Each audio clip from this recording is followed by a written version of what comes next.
Watch. Alicia von Rittberg joins the ranks of stars like Cate Blanchett.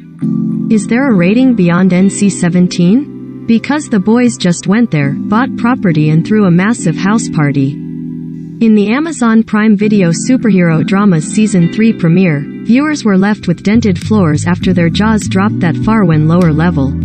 Soup termite, Brett Geddes. Think a coked-out version of Ant-Man who can shrink himself down to the size of his namesake, accidentally shot back up to normal size after sneezing. He also happened to be inside his boyfriend's penis when this occurred, exploding his lover into bloody bits and pieces in the process. Houston, we've rocketed way past NSFW. It was deranged. It was diverting. It was diabolical. And it happened less than 10 minutes into the episode. Isn't that the boys in a nutshell? I am so delighted. It's been so much fun. Just stupid amounts of fun. Showrunner Eric Kripke told E! News of the response to the shocking scene. Because you might say we've had that penis in our pocket for a very long time and we kept watching it with our hands over our mouths and couldn't believe the insanity we're getting away with. We were so curious what the reaction would be, and the reaction is everything I wanted it to be.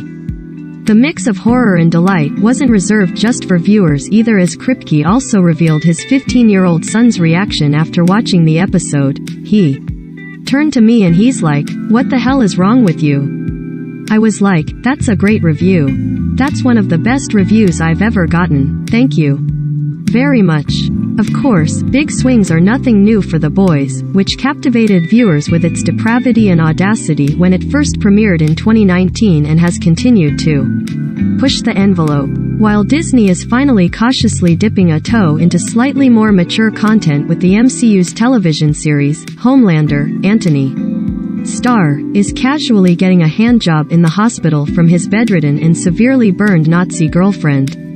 And that is the fourth wildest thing to happen in the Season 3 premiere. After spending years tiptoeing around the FCC's rigid restrictions for TV content, Kripke created the CW's Supernatural and the NBC sci-fi dramas Revolution in Timeless, Highs gleefully letting it rip on The Boys. But that doesn't mean he isn't concerned about taking things too far.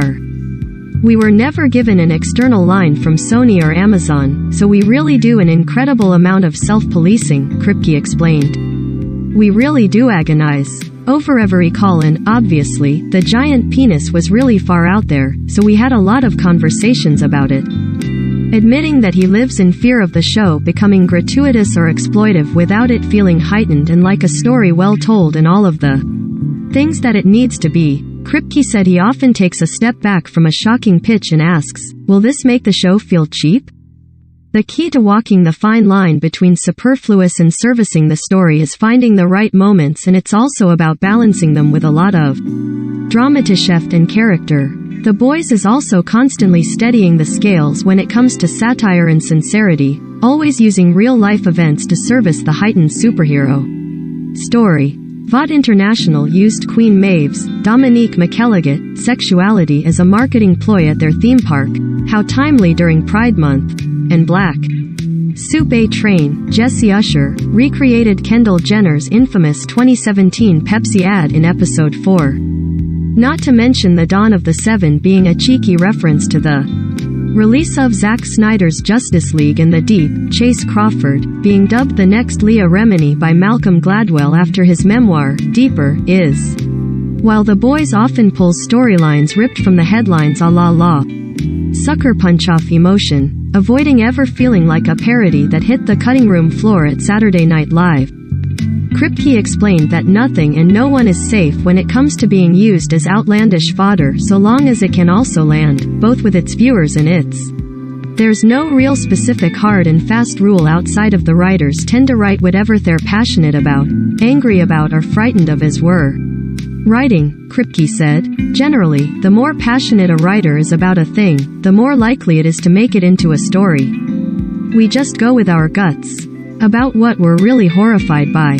But the way it fits in, I wish I could say it was due to my brilliance as a writer. It is not. We are really lucky to have lucked into a metaphor with these celebrity superheroes that is just so durable and accurate for the moment we're living in, he continued.